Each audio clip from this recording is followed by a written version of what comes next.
Wait, এখানে যদি আর্মিটা অভদ্র হইতো তাহলে আর্মিটা আফাকে বলতো, আফা আপনি ইউনিফর্মটা খোলেন, তাহলে আমি আসামিকে দিয়ে দিব। আপনার কত মিনিট ইচ্ছা, কত ঘন্টা ইচ্ছা মারতে থাকেন, কোনো সমস্যা নাই। এইটা কি কোনো কথা? বাট সে ভদ্র ক্যাপ্টেন, সেগুলো না বলে এর মতো একটা বস্তা বস্তি গুলিস্তানের লেকচার শুনতাছে।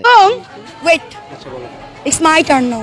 মানে আপনারা দেখেন, আপনারা ঘুমানোর সময় মশা আসে কানের বগলে ভোঁ ভোঁ ভোঁ ভোঁ করে, ঠিক সেই রকম আমাদের ক্যাপ্টেন ভাইয়ের সামনে ওই মশাটা ভোঁ ভোঁ ভোঁ ভোঁ করতেছে।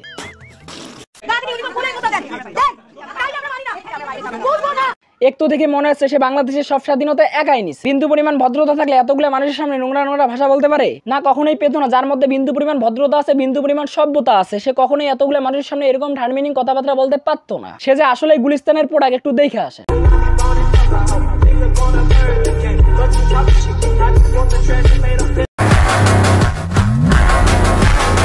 জানি সে স্টুডেন্টের পাশে ছিল এবং স্টুডেন্টের পাশে অনেক কাজ করছে এবং তখন তাকে সবাই বাহাবা দিছে এবং স্যালুট জানাইছে। বাট সে এখন যে নোংরা নোংরা কথাবার্তা শুরু করে দিচ্ছে, নোংরামি শুরু করে দিচ্ছে, এগুলাকে কেউ সাপোর্ট দিবে না, সাপোর্ট করবে না। মানুষের মধ্যে ব্রেন আছে, বুদ্ধি আছে, কোটা ভালো কোটা খারাপ মানুষের বোঝার মতো ক্ষমতা আছে। তাই এই আফাটার অভদ্রতা কেউ গ্রহণ করতে পারতেছে না। মানে একটা ক্যাপ্টেনের সামনে কিরকম ভাবে কথাবার্তা বলতে হয় একটুও শিখে না। ওই আফার কপালটা ভালো, আশিকের মতো একটা ভদ্র ক্যাপ্টেন সামনে। বিলিভ মি, যদি অন্য কেউ থাকতো, অন্য কোনো আর্মি থাকতো, তাহলে ওর কানের নিচে দুইটা কষি থাপ্পড় মারতো। দেখেন ভাই ব্রাদাররা, স্বাধীনতা অর্জনের সাথে স্বাধীনতা রক্ষা করা কঠিন এবং স্বাধীনতা রক্ষা করা আমাদের একটা বিশাল দায়িত্বের মধ্যে পড়ে। বাট ওই আফার মধ্যে যে দায়িত্বটা দেখতেছি, দায়িত্বটা দেখে মনে হচ্ছে ওই আফা শুধু চিল্লাইতেই পারে, আর কিছুই পারে না। যদি বিন্দু পরিমাণ দায়িত্বই থাকতো তাহলে একটা মেয়ে হয়ে এরকম ভাবে পাগলামি ছাগলামি করতে পারতো না এবং এরকম সিনেমা আফা রিলিজও হইতো না। এখন কি হলো, বেশি বাকস্বাধীনতা দেখাতে গিয়ে নিজের পার্সোনালিটি পাবলিক হয়ে গেল। একটা কথা আছে না, চোরের মায়ের বড় গলা, ঠিক এই আফাটার ক্ষেত্রে তাই হয়েছে। বাই দা ওয়ে, একটা মেয়ের ভাষা যদি এরকম হয় তাহলে এরকম স্বাধীনতা আমরা কি করব? বিলিভ মি, এরকম স্বাধীনতা আমরা চাই না।